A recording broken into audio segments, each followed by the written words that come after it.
Welcome to கைட்லி கோட் YouTube channel. இந்த வீடியோ வந்து நம்ம LIC WAO shift 1 self given analysis தான் பார்க்க போகிறோம். உங்களோட அட்டெம்ப்ட் எவ்வளோன்னு கமெண்ட்ஸை சொல்லுங்கள். கொஷின்ஸ் வந்து ஒரு ஈஸி டு மாடரேட் லெவலில் தான் இருந்துச்சு. நீங்கள் ரீசனிங் பொறுத்த வரைக்கும் ஒரு 28+ போட்டிங்கன்னா சூப்பர் அட்டெம்ப்டாக இருக்கும். அண்ட் ஆப்டிடியூட் பொறுத்த வரைக்கும் 20 தாண்டி இருந்தாலே ஓரளவுக்கு டீசெண்டாக தான் இருக்கும். பட் கட் ஆஃப் நமக்கு என்ன வருதுன்னு தெரில. 4 ஷிஃப்ட் முடிஞ்சால் தான் தெரியும். கொஷின்ஸ் வந்து ரீசனிங்கில் ஒரு 4 செட்ஸ் வந்து பசில் சிட்டிங் இருந்தாங்க. 8% மந்த் பசில் ஒன்று இருந்துச்சு. And then 10% floor with flat 5 flat இருந்துச்சு. அதுக்கப்புறம் ஒரு 9% ஸ்டாக் பசில் இருந்துச்சு.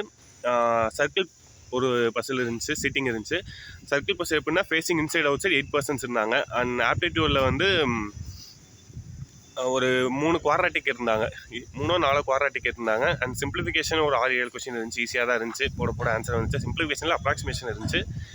அண்ட் தென் டிஐ ஒரு 3 டிஐ இருந்துச்சு. 2 டேபிள் டிஐ 2 டேபிள்ஸ் கொடுத்து கேட்டுப்பாங்களா, அது ஒன்று இருந்துச்சு. அப்புறம் மேல் ஃபீமேல் பேஸ் பண்ணி ஒரு டேபிள் டிஐ இருந்துச்சு. அப்புறம் டிஐமே கொஞ்சம் ஈஸியாக ரொம்ப அப்படியே எடுத்து போகிற மாதிரினால கொஞ்சம் காம்ப்ளிகேட்டாக தான் இருந்துச்சு. மீதியெல்லாம் அப்ளிகேஷன் சம்ஸாக இருந்துச்சு. இங்கிலீஷ் ஆவரேஜாக தான் இருந்துச்சு. வேர்ட் ஸ்வாப் இருந்துச்சு. ஆர்சி கேட்டிருந்தாங்க, க்ளோஸ் டெஸ்ட் கேட்டிருந்தாங்க. போடலாம், இங்கிலீஷ்லேயுமே ஒரு 20 அட்டெம்ப்ட் போடலாம். நமக்கு ஆனால் 10 தான் அதில் கட் ஆஃப். ஸோ உங்களோட அட்டெம்ப்ட்ஸ் என்னன்றது கமெண்ட்ஸை சொல்லுங்கள், சரியா? தேங்க்யூ. இன்றைக்கி ஈவினிங் வந்து ஓவரால் அனாலிசிஸ் நம்ம சேனல்லேருந்தே அப்லோட் பண்ணிடுவாங்க, சரியா? எக்ஸ்பெக்டட் கட் ஆஃப் எல்லாமே இருக்கும். தேங்க்யூ.